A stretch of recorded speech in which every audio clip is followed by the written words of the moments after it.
Imagina caer al mar, rodeada de fuego y escombros. Cada ola arrastrándote más lejos de la vida que conocías. Y, justo cuando la desesperación te envuelve, una mano firme emerge de la oscuridad y te arrastra hacia la orilla. Ella creía ser una simple turista. Él un lobo solitario curtido por el mar. No sabía que aquel hombre que la salvó llevaba, en su mirada y cicatrices, el eco del imperio que ella, sin saberlo, había destruido. En las próximas semanas, ambos descubrirán que el destino no perdona mentiras y que el amor, a veces, nace en medio de las cenizas más calientes. La noche había caído sobre Puerto Vallarta cuando el estruendo rompió la calma del yate. Primero sonó casi lejano, como el rugido de un motor que falla. Luego vino la explosión, brutal, iluminando la cubierta con un resplandor infernal. Camila sintió el impacto como un puñetazo en el pecho y, en un parpadeo, el mundo se convirtió en agua helada y humo tóxico. Trató de gritar, pero el agua le arrebató la voz. Mientras luchaba por mantenerse a flote, su corazón se hundía junto a ella. No sabía nadar bien. No estaba preparada para aquello. Alejandro Vega, a millas de distancia en su modesto bote de pesca, vio la columna de humo negro elevarse contra el horizonte. Sin pensarlo dos veces, arrancó el motor y surcó la noche, dejando atrás su rutina monótona de lobo solitario, para responder al llamado de algo más grande que él. Cuando llegó, la encontró sumergida en aquel caos hirviente. «Dame tu mano», gritó, «te prometo que no te soltaré». Sus miradas se encontraron por un instante en el que ninguno supo quién era realmente el otro. Y, con un tirón desesperado, él la sacó del agua y la subió al bote. En ese momento nació su historia. Dos almas heridas, unidas por un rescate que cambiaría para siempre el curso de sus vidas. Pero en las cenizas de aquel yate yace un secreto. Camila no era la turista anónima que decía ser. Y Alejandro jamás habría imaginado que la mano que tomó sería la de la heredera del imperio culpable de su propio dolor. Una verdad que, tardíamente, pondrá a prueba su confianza y desatará un torbellino de traición, culpa y redención. La noche cubría la bahía con su manto silencioso cuando el estruendo rasgó la calma. Una explosión seca que puso el yate en llamas, pintando el cielo de rojo y grises. Camila sintió el calor abrasando su espalda antes de que el caos la hundiera en el agua helada. El pánico la asfixiaba. Cada brazada era una batalla contra la corriente y contra el fuego que devoraba su refugio flotante. En su pecho, el latido se aceleró como un tambor de guerra, recordándole que estaba sola, hasta que lo vio aparecer en la penumbra. Un hombre en un pequeño bote. Su silueta firme recortada contra el infernal resplandor. «Toma mi mano», gritó él con voz de trueno. «No te dejaré caer». Camila, con los pulmones ardiendo y la mente a punto de ceder, encontró en aquellos ojos oscuros algo más fuerte que el fuego. Una determinación inquebrantable. Dudó un segundo, luchó contra el instinto de hundirse, y alargó el brazo. El roce de sus dedos fue una chispa de vida. Un pacto silencioso entre dos desconocidos arrastrados por el destino. Con un tirón poderoso, él la arrastró sobre la dura madera del bote. Ella, rota y temblorosa, sintió una oleada de gratitud y miedo mezclados. Mientras él la cubría con una manta improvisada, Camila cerró los ojos y recordó el estruendo inicial. La risa de sus amigos ahogada por el humo. El rostro de Diego perdiéndose tras cortinas de fuego. ¿Podría ser que aquel rescatista también guardara sus propios fantasmas? El dolor la atravesaba en cada músculo. Pero bajo la manta sentía algo nuevo. la conciencia de que sobreviviría. No obstante, en lo más profundo de su pecho, un eco de culpa comenzaba a reverberar. ¿Quién era ella para esperar salvación? Cuando su pasado arrastraba sombras ajenas, mientras el bote se alejaba del yate condenado, Camila levantó la mirada hacia su Salvador. Aquella conexión fugaz prometía redención y furia a partes iguales.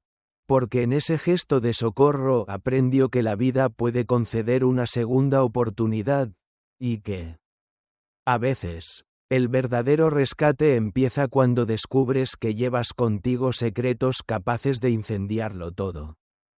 Al despuntar el alba, Camila abrió los ojos sobresaltada por el vaivén suave del bote atracado en el muelle. El rumor de las olas era un bálsamo para su mente herida. Había dejado atrás el estruendo de las llamas, pero su corazón aún latía con la intensidad de aquel rescate. Aquí, en aquel pueblo de casitas de colores y barcas pesqueras, podía respirar sin la sombra del apellido Montero.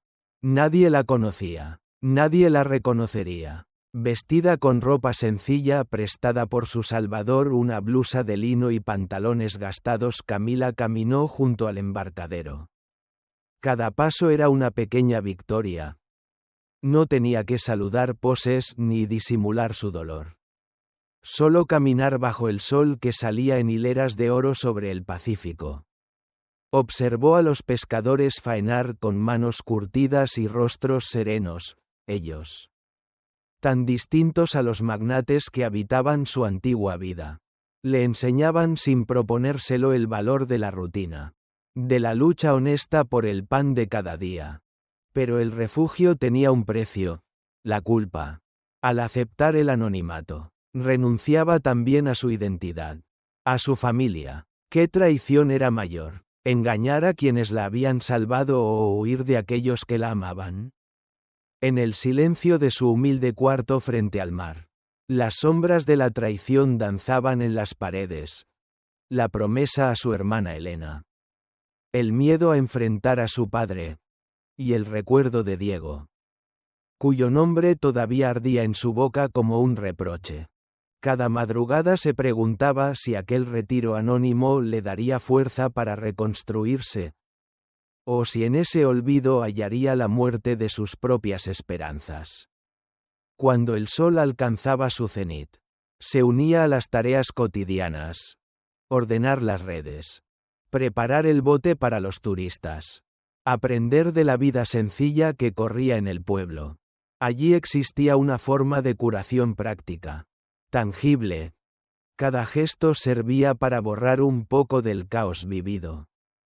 Y sin embargo, en la mirada azul del mar veía reflejado su pasado. Sabía que no podía conservar para siempre aquel silencio. Había algo esperándola más allá del horizonte. Un mensaje. Un error. Una llamada que rompería la aparente calma. Porque, tarde o temprano, la verdad siempre encuentra su camino a la superficie. Bajo la aparente tranquilidad del pueblo, el capitán Tomás Vega arrastraba un peso que el oleaje no podía borrar. Sus manos, endurecidas por años de motor y cuerdas, guardaban cicatrices invisibles. El frío del agua tras un huracán. El estruendo de un casco astillado y, sobre todo, los lamentos de aquel oficial perdido. Antes de convertirse en guía turístico, Tomás fue oficial naval de élite. Sus compañeros lo llamaban el lobo marino, por su carácter implacable y su instinto certero en misiones de rescate. Hasta que, una madrugada de tormenta, recibió la orden de salvar a un joven VIP atrapado en un buque siniestrado. Lo intentó 3 veces, 3 inmersiones al abismo, y no lo alcanzó. Cuando emergió, vio cómo las olas engullían para siempre al heredero del gobernador. La marina lo cesó sin ceremonias. Tu fracaso mancha tu expediente, le dijeron mientras le devolvían el uniforme enmohecido. Tomás regresó a Puerto Vallarta con el corazón partido y la mirada dura. Se convirtió en un lobo solitario, refugiado en su bote, dejando que el mundo creyera que el fuego del yate del Dorado, el mismo en llamas aquel día, era solo otra prueba de la crueldad del destino. Cada vez que el sol se ponía, repasaba en silencio aquel rescate fallido, el peso de la culpa aplastándole el pecho. La voz ahogada de quienes pedían ayuda y su propio grito de desesperación. Ahogado por las profundidades. Nunca contaba esa historia. Sus músculos aprendieron a obedecer sin cuestionar. Pero su mente permanecía cautiva de la vergüenza. Sin embargo, el rescate de Camila o Ana, como la conoció, reavivó heridas que creía cerradas. Al tenderle la manta en su bote, vio reflejada en sus ojos el mismo pavor que él sintió en su desafortunada misión naval. Y por primera vez, comprendió que ayudarla no era solo un acto de valor, sino la ocasión de redimirse. Mientras la brisa marina acariciaba sus rostros, Tomás guardó silencio, sabiendo que su pasado negado pesaría sobre cualquier futuro entre ambos. Pronto, tendría que decidir si enfrentaría aquellas heridas o permitiría que volvieran a marcar el rumbo de su vida. Cada mañana, Tomás deslizaba las redes entre las olas mientras su mirada buscaba en el horizonte un yate dorado. Un vestigio de aquel infierno de fuego y muerte. Pero ahora ya no pensaba en rescates fallidos. Esperaba ver a Ana apoyada en la barandilla, observando el mar con la misma mezcla de miedo y fascinación que él alzó por primera vez. En esas jornadas de trabajo compartido, Tomás enderezando redes, Ana reorganizando el equipo de pesca con sorprendente destreza, fue germinando entre ambos un lazo silencioso. En sus conversaciones atisbaban confidencias. Ella hablaba de su vida en la gran ciudad con temblor contenido.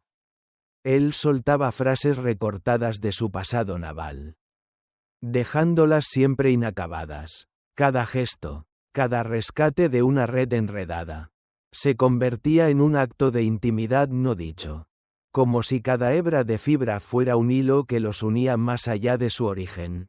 Ella, heredera huida del Imperio Montero, él, hijo desterrado de su propia dignidad. Pero bajo esa complicidad naciente crecía la sombra de secretos que amenazaban con separarlos. Ana ocultaba su verdadero apellido con un temblor en la voz. Tomás guardaba el nombre del joven que no había podido salvar. Ambas omisiones eran bombas de tiempo enterradas bajo la brisa salada.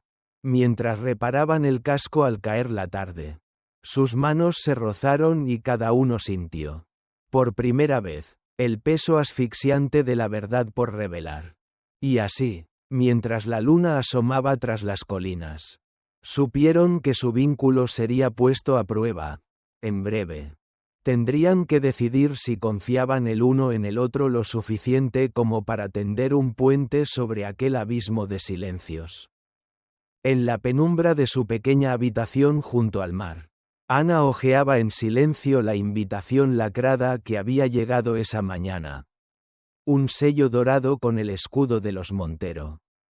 Su apellido verdadero. Era la convocatoria de su padre para regresar al corazón del imperio que ella misma había rechazado. Cada trazo de tinta en aquel sobre evocaba recuerdos que Ana luchaba por enterrar. Los pasillos fríos de la mansión familiar. Las decisiones despiadadas que desplazaron a comunidades enteras. Las sonrisas de cínica satisfacción al firmar contratos millonarios y el silencio culpable cuando supo que sus diseños arquitectónicos habían destruido entornos que ahora protegía con Tomás. Sentada en el borde de la cama, Ana sintió el pecho oprimido por la culpa y el miedo. ¿Cómo enfrentarse a quienes veían en ella la heredera de un legado manchado de codicia? Cada vez que cerraba los ojos revivía las noticias en las portadas. Desalojo de pescadores. Grupo Montero se expande. Lujo a costa del trabajador local. Su voz interior la acusaba.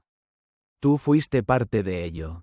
En su mano temblorosa. El sobre era la prueba irrefutable de que no podía huir para siempre. Sabía que, si aceptaba volver, su falsa identidad de Ana se desvanecería para siempre, dejando al descubierto a Camila Montero, arquitecta de un imperio que había destruido el mundo de Tomás. El aire salado se colaba por la rendija de la ventana y traía consigo el eco de las redes chocando contra la proa del bote. Allí, en el muelle, Tomás la esperaba cada mañana con la misma lealtad inquebrantable que había demostrado al rescatarla. ¿Pero podría él perdonar la sangre que corría por sus venas? Ana se puso de pie, el sobre apretado contra el corazón. Sabía que, al cruzar de nuevo el umbral del imperio, esa herida abierta consumiría todo lo que había construido aquí. Sin embargo, comprendió en lo más hondo que huir ya no era una opción. Aquella tarde, el sol se filtraba con pereza entre nubes grises cuando Ana escuchó el golpeteo firme en la puerta de su refugio pesquero. Cada hueso de su cuerpo se tensó. No esperaba visitas. Tomás, que descansaba plácido en la hamaca, alzó la mirada. «Debe ser el cartero», murmuró, aunque la duda anidaba en sus ojos. Ana respiró hondo antes de abrir. Frente a ella, un mensajero de traje impecable sostenía un sobre con el mismo sello de los Montero. Su corazón se hundió. Era un paquete oficial. No la invitación de su padre, sino algo ambulatorio, inesperado, con manos temblorosas. Ana rompió el lacre y desplegó un puñado de fotografías, recortes de prensa, titulares amarillentos y fotografías de la casa de su madre, de su infancia. Allí vio el muelle donde ahora convivía con Tomás. Grupo Montero planea desalojo para ampliar marinas de lujo. Rezaba uno. Otro mostraba la escuela de su pueblo natal convertida en un estacionamiento. Sus párpados se inundaron de imágenes de una juventud que creía olvidada. Su madre luchando contra los tractores. Su abuela cosiendo pancartas en la plaza. Ella misma soldando redes con lágrimas en los ojos. Cada fotografía era un puñal de culpa. Un recuerdo de lo que su apellido había borrado. «¿Qué es esto?», preguntó Tomás, acercándose. Ana apartó la mirada, incapaz de responder. Su voz, ahogada, solo alcanzó un susurro. «Mi familia. Siguen destruyendo todo a mi paso». Él la tomó de los hombros con ternura y rabia contenida a la vez. «Ana, tú no eres ellos». Pero ella apartó sus manos. «¿Quién soy, Tomás?». Su pregunta retumbó en la pequeña estancia. ¿La salvada o la verdugo? El silencio cayó como plomo. Afuera, el viento azotó las puertas. Ana comprendió que ya no podría escapar del pasado. No bastaba con cambiar de nombre o de vida junto al mar. Aquellas fotos eran la prueba de que la sombra de los Montero la alcanzaba incluso en la orilla más remota. Con la respiración entrecortada, guardó el sobre en el bolsillo y su mirada se alzó hacia Tomás. Decidida, tengo que volver a mi mundo y detenerlos desde dentro. Y así, mientras el crepitar de las olas marcaba el pulso de su nueva determinación. Ana supo que el próximo paso la llevaría al choque más feroz de su vida. Confrontar al imperio que llevaba en la sangre. El pasillo de mármol reluciente tembló bajo los ecos de sus propios pasos. Ana avanzó con determinación hacia el despacho de su padre, sintiendo cada latido de su corazón como una explosión contenida. Al abrir la puerta, lo encontró sentado tras su enorme escritorio de caoba, rodeado de planos y teléfonos. Luis Montero alzó la vista. Sus ojos azules duros como acero. «Ana», dijo él con voz grave. «¿Qué haces aquí?». Ella se detuvo un instante, recordando la última vez que lo vio rompiendo promesas bajo aquel mismo techo. Su padre era el arquitecto de imperios. Pero aquella tarde ella traía en las manos algo aún más poderoso. La verdad prohibida. Papá, comenzó, con el pulso tembloroso. Traje pruebas. Sobre el escritorio. Desplegó las fotografías intervenidas por Tomás. El muelle clausurado. La escuela invadida. Las facturas de sobornos para conseguir permisos. Cada imagen era una daga en el orgullo familiar. Luis se levantó de un salto. La corbata tambaleándose en su pecho. Su mirada, mezcla de orgullo herido y desconcierto. Recorrió las pruebas. Esto es difamación, gritó antes de contenerse. Ana avanzó un paso más, escudriñando en el rostro de aquel hombre al que había amado ciega. Su voz, al fin, se alzó con dolor contenido. Para mí no son difamaciones. Son cicatrices de un pasado que creí enterrado. ¿Cómo puedes destruir el legado de nuestra propia gente? El aire pareció congelarse. Entonces, en un gesto que lo reveló todo, Luis se acercó y alzó la palma como para apartar un mechón de su mejilla. Ana sintió el choque contradictorio. Ese mismo brazo capaz de golpear decisiones despiadadas ahora acariciaba con dulzura su rostro. «Eres mi hija», susurró él.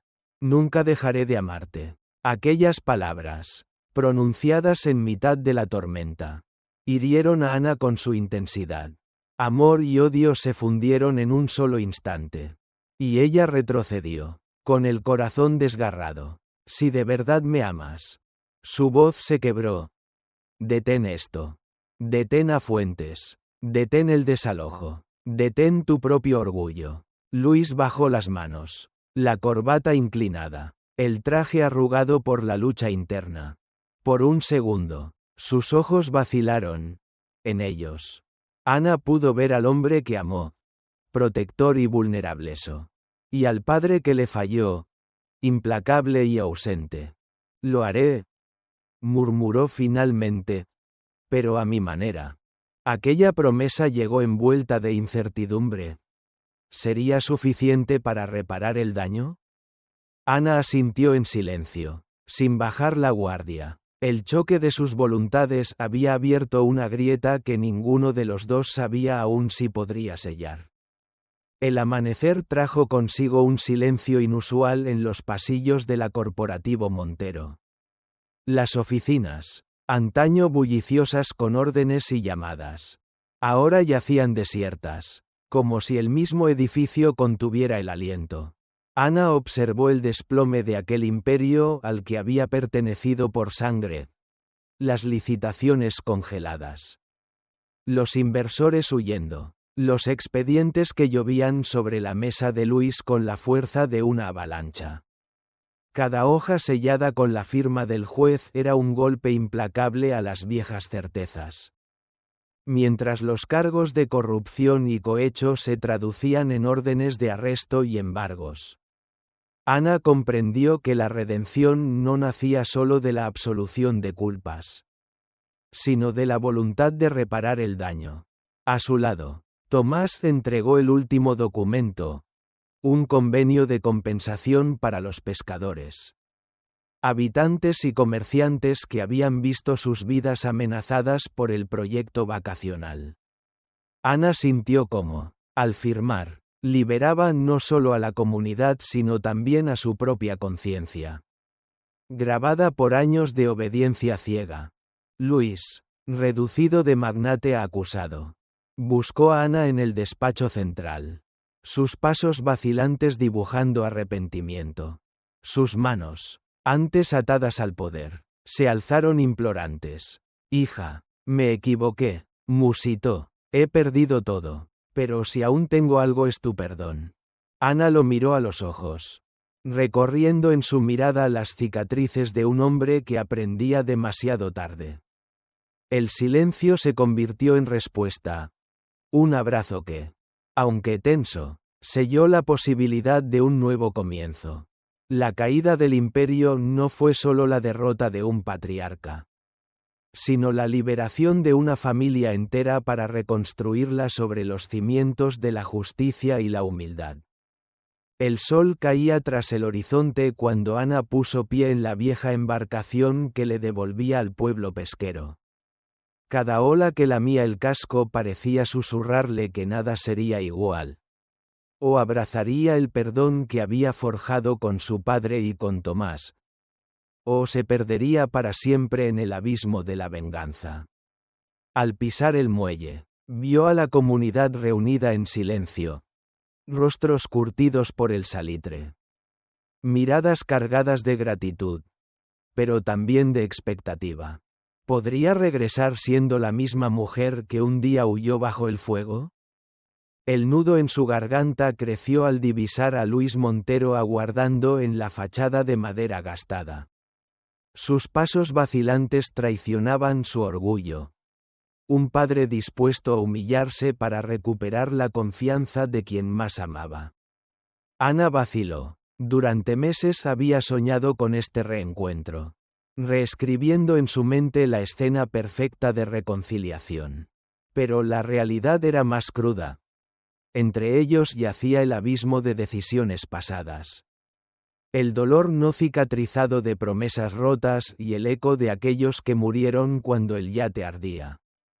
Al fin, sus miradas se cruzaron. Ana sintió un puñal de emoción desgarrarle el pecho. Era el momento de elegir. ¿Perdonaría al hombre cuya avaricia casi destruye no solo a su familia, sino al corazón de la comunidad entera? Con un suspiro que desgarró silencios. Alargó la mano. Luis la aceptó con lágrimas mudas.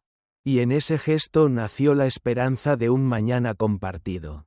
Porque a veces, sacrificar el orgullo es el precio de la verdadera libertad. El alba se filtraba entre las nubes sobre el muelle, como anunciando que después de la tormenta puede renacer un día limpio.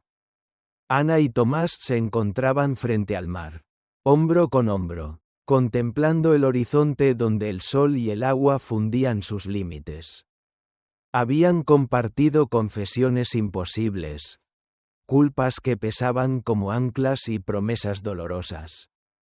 Pero aquella mañana, el aire parecía llevar el murmullo de una verdad pendiente. Con voz serena, Ana rompió el silencio. Hay algo más que debo decirte. Tomás. Él la miró con el mismo amor y la misma aprensión de la primera vez que la vio tras las llamas del yate. En su pecho latía la esperanza de no escuchar más secretos. Pero sabía que el perdón verdadero solo se consolida con la transparencia total. Ella respiró hondo y alzó la barbilla. La reconstrucción del imperio no se hará sola. He hablado con mi padre. El proyecto del muelle será solo el inicio. Quiero implicar a cada familia de este pueblo en cada fase de desarrollo. Quiero que ustedes, los pescadores, las artesanas, los niños, sean copropietarios de este sueño que antes casi me consume. Las palabras de Ana fueron recibidas con asombro y gratitud. No era solo un gesto de responsabilidad corporativa, sino la más profunda expiación por el daño del pasado. Tomás sintió cómo el dolor antiguo se disolvía en la certeza de que, por fin, sus vidas podían fundirse en un propósito común. Él alzó su mano y rozó suavemente la mejilla de Ana, como si temiera que el contacto físico rompiera aquel momento de redención. Tu verdad me libera tanto como a este pueblo. A partir de hoy, comenzamos juntos un proyecto que no solo levantará muros ni impulsará negocios, sino que sanará heridas y dará alas a nuevas generaciones. El sol ascendía decisivo sobre sus cabezas. Y con él, el muelle cobraba vida. Pescadores alineados. Niños correteando entre pilotes. Artesanas exhibiendo sus redes. Cada gesto, cada mirada, proclamaba el fin de un ciclo de dolor y el nacimiento de un futuro compartido. Mientras Ana y Tomás se estrechaban en un abrazo que sellaba la alianza entre dos mundos. El murmullo del mar aplastaba cualquier eco de desconfianza.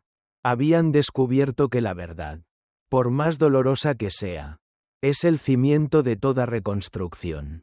Y así, al compás de las olas, iniciaron su nuevo comienzo. Una vida donde el perdón y la esperanza caminarían siempre de la mano. Guiados por el faro de una verdad que, por fin, los liberaba.